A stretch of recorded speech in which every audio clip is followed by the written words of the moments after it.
Bismillahirrahmanirrahim. Assalamualaikum warahmatullahi wabarakatuh. Perkenalkan, nama saya Nifail Muhammad Abdahairani dari Universitas Garut, jurusan Pendidikan Agama Islam semester 3.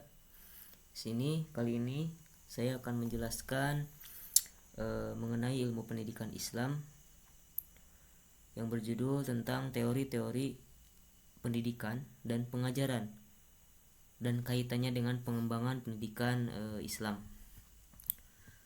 Baik, langsung saja kepada pengertian. Yang pertama ada pengertian pendidikan. Pendidikan merupakan bimbingan dan pertolongan secara sadar yang diberikan oleh pendidik kepada peserta didik sesuai dengan perkembangan jasmaniah dan rohaniah ke arah kedewasaan. Peserta didik di dalam mencari nilai-nilai hidup harus dapat bimbingan sepenuhnya dari pendidik.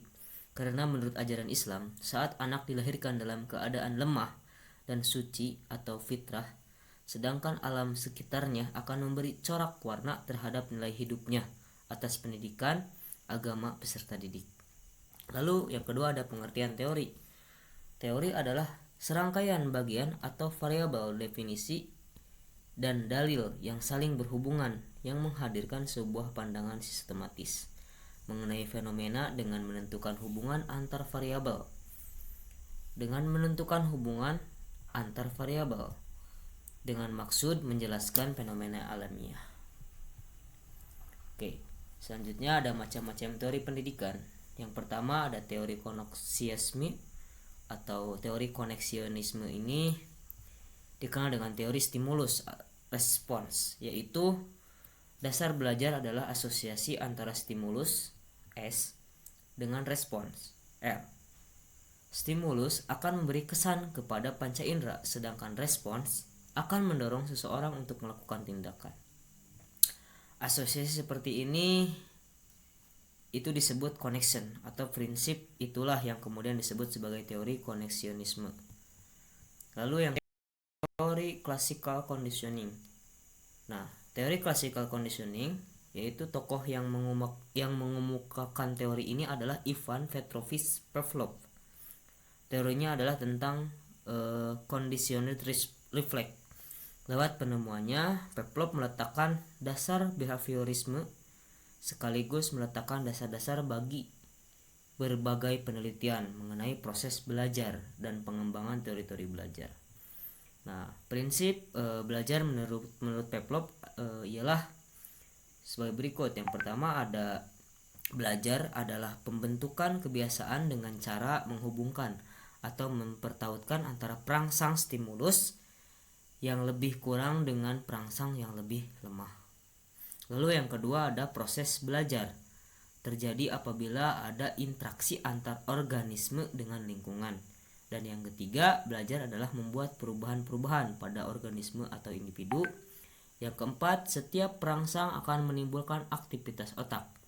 Dan yang kelima, semua aktivitas susunan saraf pusat diatur oleh eksistensi dan inhibitasi. Menurut Nana Sukmadinata tahun 1997 mengemukakan 4 teori, yaitu ada teori pendidikan klasik, teori pendidikan pribadi, teknologi pendidikan, dan pendidikan interaksional. Dan Nuraini Soyomukti juga mengemukakan 4 pendapat, yaitu pendidikan tradisional, teori pendidikan liberal, teori pendidikan Marxis sosialis, teori pendidikan postmodernisme. Oke, teori tentang pengembangan metode pendidikan agama Islam. Teori tentang pengembangan metode pendidikan agama Islam antara lain metode pendidikan demokratis, pendidikan dengan hati nurani, pendidikan dengan pendekatan rasional, pendidikan dengan pendekatan empiris, pendidikan dengan pendekatan naturalistik, pendidikan dengan pendekatan basyiron wa naziron, lalu ada pendekatan dengan keteladanan.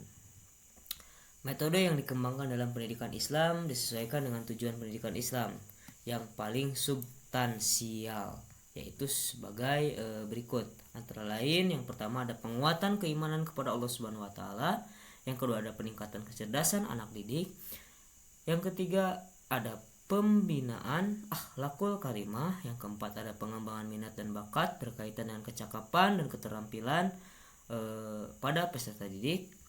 Lalu ada yang kelima pembinaan kemandirian dan rasa tanggung jawab anak didik. Yang keenam ada kedewasaan berpikir si peserta didik atau anak didik yang rasional dan memiliki kepekaan terhadap masalah-masalah sosial.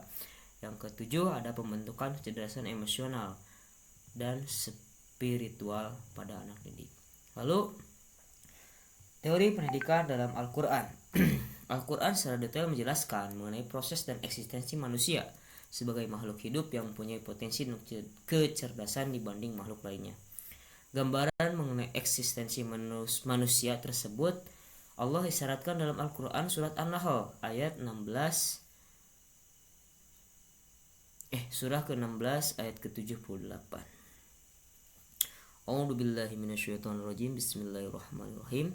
Wallahu akhrajakum min butuni ammahatikum la ta'lamun syai'a wa ja'ala lakumul syam'a wal absara wal af'idah la'allakum tashkurun, yang artinya, dan Allah mengeluarkan kamu dari perut ibumu dalam keadaan tidak mengetahui sesuatu apapun, dan Dia memberimu pendengaran, penglihatan, dan hati nurani agar kamu tetap bersyukur. Yang terakhir, teori fitrah. Selain memberikan kemampuan pendengaran, penglihatan, dan hati, Allah Subhanahu wa Ta'ala memberikan potensi agama atau disebut dengan fitrah. Dalam pandangan Islam, terdapat teori-teori yang menjelaskan mengenai perkembangan individu dalam proses belajar dan dalam kurung pendidikan. Teori ini disebut teori fitrah.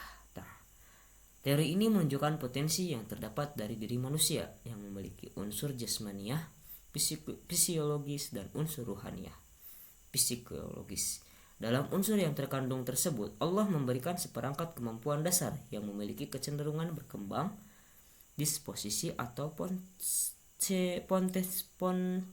potensialitas, atau dalam aliran psikolog behaviorisme disebut dengan kemampuan dasar yang otomatis berkembang. Nah, Al-Zurzani mendefinisikan fitrah sebagai potensi yang siap menerima agama. Pendapat Jarnuzi tersebut sebagaimana tertuang dalam Al-Quran surat Al-Rum ayat 30 yang berbunyi, A'udzubillahi minasyaitonirrajim. Bismillahirrahmanirrahim. Fa aqim wajhaka lillazi hanifa fitratallahu lati fataran nasa 'alaiha la tabdila li khalqillah zalikad dinul qayyim walakinna aktsaron nasi la ya'lamun. Artinya, maka hendapkanlah wajahmu dengan lurus kepada agama sesuai fitrah Allah, disebabkan Dia telah menciptakan manusia menurut fitrah itu. Tidak ada perubahan pada penciptaan Allah, itulah agama yang lurus, tetapi kebanyakan manusia tidak mengetahui. Penjelasan mengenai fitrah manusia ini juga terdapat dalam hadis riwayat Al-Bukhari yang